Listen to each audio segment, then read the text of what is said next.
Hey everyone, this is Martin, and we are up to day number 25 on our Build a Roadmap for Yourself Back to the Land series that we're doing. And today is on the subject of barter, which is a simple concept, much more difficult to put into practice just because of some variables. So anyway, we're going to be going into that. Before we get started, I would, if you could, just go ahead and hit the subscribe button down below and the notification bell. Turn your notifications to all. That way you'll get them all. We're going to be doing a full set of 30 of these videos when they're all said and done. And then the second thing is that once we got started on this, we decided to stop and write a companion book to go with it. That's this right here. And you do not need the book to go through the video series and get the information. It's the thoughts are, and the presentation is a little better organized in this. And there's room for notes as well if you want to write notes.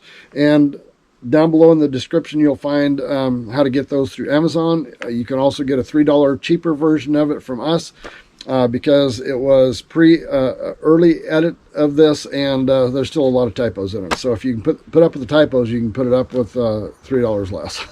So anyway, so let's get started on the barter thing. Bartering is simply nothing more than the trading of goods or services.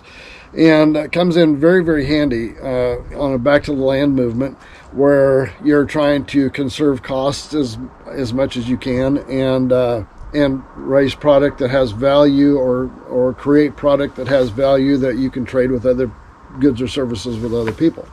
So there's a lot of good reasons to engage in barter. There's really three, in my way of thinking, there's really only three challenges to implementing a process of bartering with other people. And the first one is having something to barter with, a product or a service or something like that is in demand from other people, and that you can develop to trade with other people for other goods or services that you may need. And so a lot of people will, as they go into a self-sufficient homestead, a lot of people are thinking in terms of chickens and eggs and goats and goat products or produce from their garden or the greenhouse or their orchards and things like that. And so there's a lot of things that people have ideas of that they want to use for barter. And so it's just a matter of coming up. You need to come up with the things that fit you and what you're doing in order to have those goods and services of value that other people need. And I would not put yourself in a box or put too tight of boundaries around that, because really the sky is the limit. I mean, I'm down here in an area in the Ozarks where if you go a little bit farther south into Arkansas, where you can find farms that sell rocks. And I'm telling you, if I dig a hole that's 4 feet deep, I've got 100 rocks out here. And so you wouldn't think rocks would be in demand, but for landscape rocks are a huge thing down there. And so you can drive around, find whole fields full of rocks. And so don't box yourself in on what has value to you. You have to think of what has value to other people. The next thing is trying to find just a network of people that are willing to barter with you. Most everybody like you are in favor of the barter idea, but you got to find each other, and that's not real easy to do. I'll go into a couple of ways you can do that here later on in this video. But then the third thing is something that can usually be overcome fairly easily. It's equalizing value for things. I used an example of, we've got a lot of firewood around here, and I'm not selling firewood or bartering firewood, but if I were, okay, and I wanted to trade a pickup load of firewood for, say, a couple of dozen eggs from the egg producer down the roadways, I would have to figure out a way to equalize that value. And so that can be a challenge too. If you can't find a way to say, okay, I've got a pickup load of firewood that's worth this, and after a couple of dozen eggs that's worth that. How do you equalize that out? And there's ways to do that, but you just have to be kind of creative with that. So those are the three big challenges.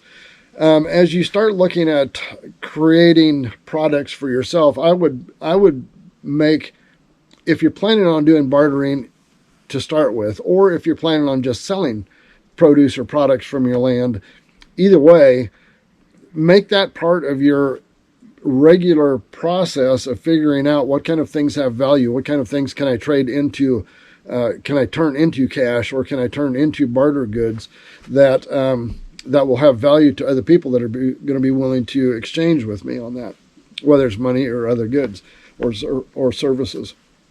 And so don't leave anything off the table. Just plan on any idea is potentially a good idea until you decide that it's not. Okay, so just keep a list of things going that fit with you.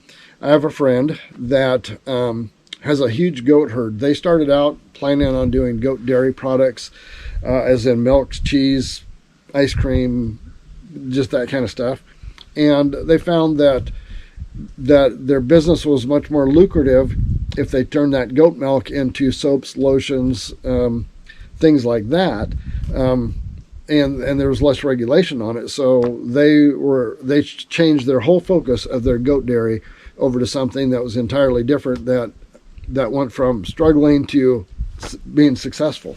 And so keep those kind of things in mind as you're planning out what is it that you have on your land or that you can produce on your land that is going to be transitioned into something of value that other people will be willing to pay for or barter for. As far as trying to build a network of people that are willing to barter with you, you go to places where that kind of people usually are at, like farmers markets or trade shows or things like that, where there are farm shows, where there's similar kind of people to you that all have that same goal in mind. And one of the things that I thought about doing was, and I think that this would be, I have not done this, but I think this would be a good idea to try. If you're trying to barter, just go get some business cards made up, or hand write them if you need to.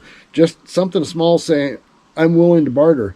And on one side with some contact information, on the other side, put down the things that you have that you are willing to barter, whether that's chicken eggs or the chickens themselves, or firewood or garden produce, or if you have a greenhouse and you're producing flowers or something, whatever it is, make a list on the back of that card, the things that you have that's always available, and be willing to hand those out to people. And some people aren't going to be interested, but some people will, and developing that network of people that will barter on a consistent basis with you is a valuable tool or a valuable commodity to your journey back to the land.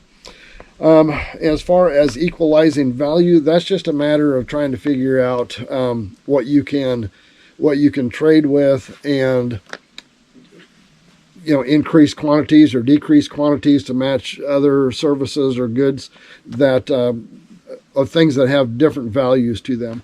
And I had done a video series, and I think I'll put a link to it up here, called Barter Credits, which is all about trying to figure out how to equalize those values of things that do not have equal value to them. So go up there, look at that video in there. It's called Barter Credits. It's on our channel.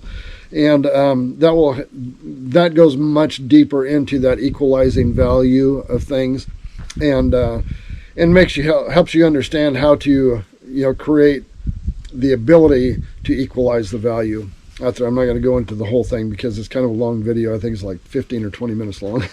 Anyway, so barter.